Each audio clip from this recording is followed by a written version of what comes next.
Serial झनक का track अब और ज्यादा दिलचस्प हो चुका है। कहानी ऐसे मोड़ पर पहुंच चुकी है जहां रिश्तों की सच्चाई और झूठ दोनों ही टकराने वाले हैं। पुलिस कमेटी बैठ चुकी है ऋषि के खिलाफ और माहौल बहुत गंभीर हो गया है। जी हाँ, वही ऑफिसर जिसने आदिति को सच बताया था कि गांव में ऋषि ने झनक से शादी की थी, वही अब इस पूरे मामले को और बड़ा बना देता है। आदिति के सामने जैसे ही यह राज खुला, उसने तुरंत परिवार में सबको इसकी जानकारी दी और बात पुलिस तक पहुंच गई। अब मामला सिर्फ घर परिवार का नहीं रहा, बल्कि कानून के हाथों में चला गया है।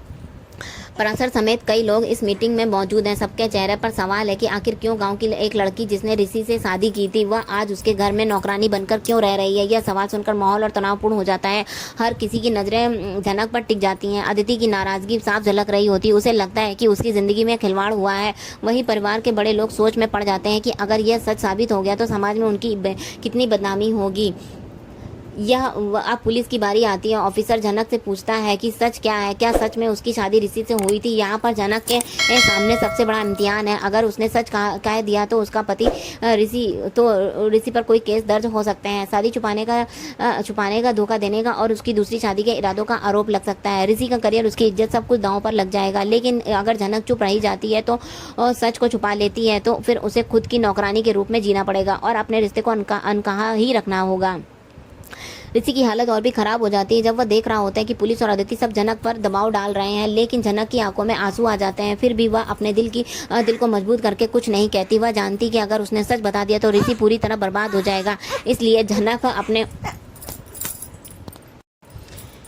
झनक अपने होठों को सील कर लेती है। वह कह देती है कि वह सिर्फ परिवार में काम करने आई है। पुलिस के सामने वह ऋषि का नाम नहीं लेती और ना ही स्वीकार करती है कि उसकी शादी ऋषि से हुई है। ऋषि यह सब देखता है, उसकी आंखें भर आती हैं। उसे एहसास होता है कि झनक ने अपने रिश्ते की सच्चाई छुपाकर उसके लिए कितना बड़ा त्याग किया है। यह त्याग देखकर ऋषि का दिल पिघल जाता है और वह पहली बार खुले तौर पर इमोशनल हो जाता है। पुलिस वहां से निकल जाती है, लेकिन उसके जाने के बाद घर में सन्नाटा छा जाता है। अदिति गुस्से में तमतमा जाती है कि क्यों झनक ने सच नहीं बोला। वह झनक को ताने देती है और कहती है कि यह सब एक ड्रामा है। लेकिन अंदर ही अंदर ऋषि जानता है कि झनक ने उसे बचा लिया है। वह झनक के पास आता है और बिना कुछ कहे उसकी आंखों में देखता है। झनक कुछ भी कहने से बचती है, लेकिन ऋषि के चेहरे पर कृतज्ञता साफ दिखाई देती है।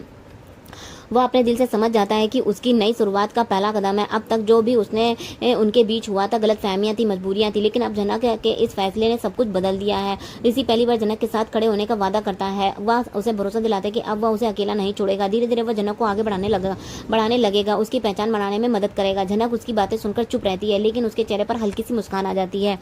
यह सब देखकर दर्शकों के दिल में भी एक उम्मीद जगती है कि अब शायद ऋषि और झनक का रिश्ता नई दिशा में बढ़ने वाला है। एक और पुलिस का दबाव और अदिति की नाराजगी, तो दूसरी तरफ झनक का त्याग और ऋषि की भावना, यही सब एक टकराव है जो कहानी में आगे ले जाएंगी और दिलचस्प बना देंगी।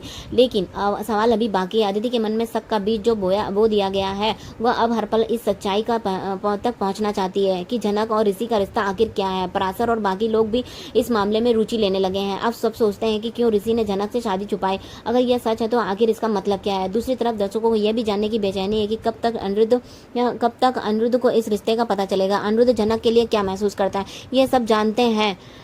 अगर उसे सच का पता चला तो उसकी जिंदगी पर भी गहरा असर पड़ेगा। क्या वह झनक को अपना पाएगा या फिर सच्चाई सब रिश्तों को तोड़कर रख देगी। फिलहाल इतना साफ है कि झनक ने चुप रहकर ऋषि को बचा लिया है। अब इस बात से बेहद इमोशनल है ऋषि कि अब दोनों के बीच का बंधन और मजबूत होने वाला है। आने वाले एपिसोड में देखने को मिलेगा कि ऋषि कैसे झनक को आगे बढ़ाता है और कैसे दोनों एक दूसरे के सहारा बनते हैं। लेकिन अदिति और बाकी लोगों की नजरें उन पर टिकी हैं। सब कुछ सच तब तक छुपेगा जब तक फूटेगा नहीं। यही असली ट्विस्ट होगा।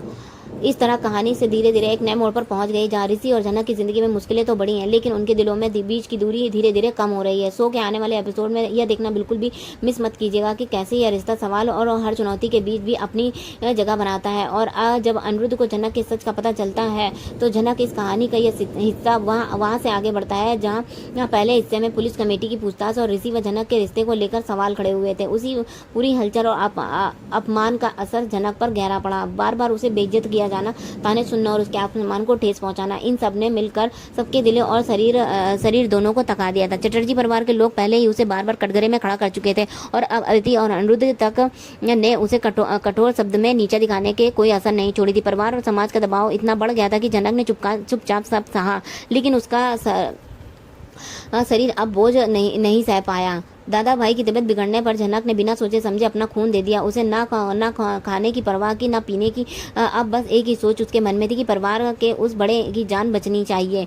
यही उस निस्वार्थ सेवा किसी की ने ठोस से सराही नहीं, बल्कि उल्टा सबके उसके त्याग के बाद भी उसे कड़वे शब्द ही सुनने पड़े। ब्लड देने के बाद भी उसका शरीर कमजोर हो गया, पर उसने इस कमजोरी को छिपाने की कोशिश की। अपमान की अग्नि और शरीर थकान के बीच वह अकेले ही वहां से निकल पड़ी। सड़क पर चलते हुए उसका संतुलन बिगड़ गया। अचानक किसी से टकरा कर वहीं वो बेहोश होकर गिर पड़ी। राहगीरों ने तुरंत उसे अस्पताल पहुंचाया। अस्पताल की ठंडी सफेद दीवारों के बीच उसका इलाज शुरू हुआ, लेकिन जब डॉक्टरों ने उसकी हालत देखी तो साफ कहा कि सिर्फ कमजोरी नहीं, बल्कि मानसिक तनाव और लगातार उपेक्षा का परिणाम है। उसी वक्त अस्पताल से ऋषि की कॉल किया गया। यह कॉल जनक ने फोन से गया था, पर वास्तव में संदेश यह था कि अब वह अकेली नहीं संभल सकती। किसी करीबी को उसके पास आना ही होगा। उधर ऋषि उसी समय अदिति के साथ अपनी सगाई की रस्मों में व्यस्त था। परिवार और रिश्तेदारों के बीच हंसी खुशी का माहौल था, लेकिन जैसे जैसे उसने फोन उठाया और सुना कि जनक अस्पताल में, उसका चेहरा बदल गया। एक पल के लिए उसका दिल दुविधा में पड़ गया। वह सोचने लगा कि आज उसके जीवन का एक बड़ा कदम है, अदिति के साथ सगाई का दिन, और ऐसे मौके पर वहां से जाना उचित होगा या नहीं। लेकिन अगले ही पल उसे याद आया कि जनक ने उससे वादा किया था, उसके दादा भाई के लिए अपनी जान दांव पर लगा दी थी, खुद भूखी प्यासी रहकर उसका जीवन बचाया। अब वही जनक अकेले अस्पताल में संघर्ष कर रही है, जबकि वह अदिति के साथ अंगूठी बदलने में व्यस्त था। यह एहसास उसके दिल को झकझोर गया। उसने सोचा कि क्या ये उसका यही कर्तव्य है। एक तरफ जिसने परिवार के लिए इतना बड़ा बलिदान दिया, उसकी हालत पर ध्यान न देकर वह सगाई करता रहे। उसकी आत्मा ने उसे जवाब दिया कि नहीं, उसे जनक के पास जाना ही होगा। यही असली इंसानियत और रिश्ते की पहचान है। उसके बिना देर किए सगाई की रस्म अधूरी छोड़ दी। अदिति और परिवार के लोग हैरान रह गए। उन्होंने उसे रोकने की कोशिश की, सवाल पूछे, लेकिन ऋषि ने कुछ नहीं सुना। बस वह यह कहकर निकल गया कि जनक की हालत गंभीर है, वह उसे अकेला नहीं छोड़ सकता। जब वह अस्पताल पहुंचा, जनक को बेहोश हालत में देखा तो उसकी आंखें भर आईं। उसने भीतर भावनाओं को ज्वार उमड़ पड़ा। वह सोचने लगा कि उसने कितनी बार जनक की उपेक्षा की, कितनी बार उसे गलत समझा, और वही लड़की उसके सामने टूटी और कमजोर हालत में पड़ी है। वह उसके सामने बैठकर उसका हाथ पकड़ लेता है, मन ही मन कसम खाता है कि अब उसे अकेला नहीं छोड़ेगा, चाहे दुनिया कुछ भी कहे, चाहे कितना भी सवाल उठाए, लेकिन जनक का साथ देना उसका सबसे बड़ा कर्तव्य है। इधर अदिति को सब बिल्कुल पसंद नहीं आया। उसने सोचा कि ऋषि ने सगाई के बीच में छोड़कर उसकी बेइज्जती कर दी है। परिवार के बाकी लोगों भी यह मान रहे थे कि जनक ने फिर से सबके बीच दरार का कारण बन रही है, लेकिन ऋषि की सोच अब साफ थी। उसे यह समझ आ गया था कि ऋषि की अदिति के साथ उसकी सगाई भले ही एक सामाजिक जिम्मेदारी थी, लेकिन जनक ने उसका रिश्ता दिल से जुड़ा है, क्योंकि उसने ना कोई दिखावा है, ना मजबूरी, बस सच्चाई और त्याग है। इस तरह कहानी का पूरा दूसरा अध्याय नए मोड़ पर पहुंचता है। जहां पहले हिस्से में पुलिस और समाज के सामने ऋषि और जनक का रिश्ता सवालों में घिरा था, वहीं अब इस घटना के बीच उनके एक नई शुरुआत की नींव रख दी है। ऋषि ने महसूस किया कि असली रिश्ते वही होते हैं जिसमें दर्द के समय कोई साथ खड़ा होता है, और जनक जिसने अब अपना अपमान सहकर भी परिवार के लिए बलिदान दिया, वही उसके जीवन में सबसे सच्चा सहारा है।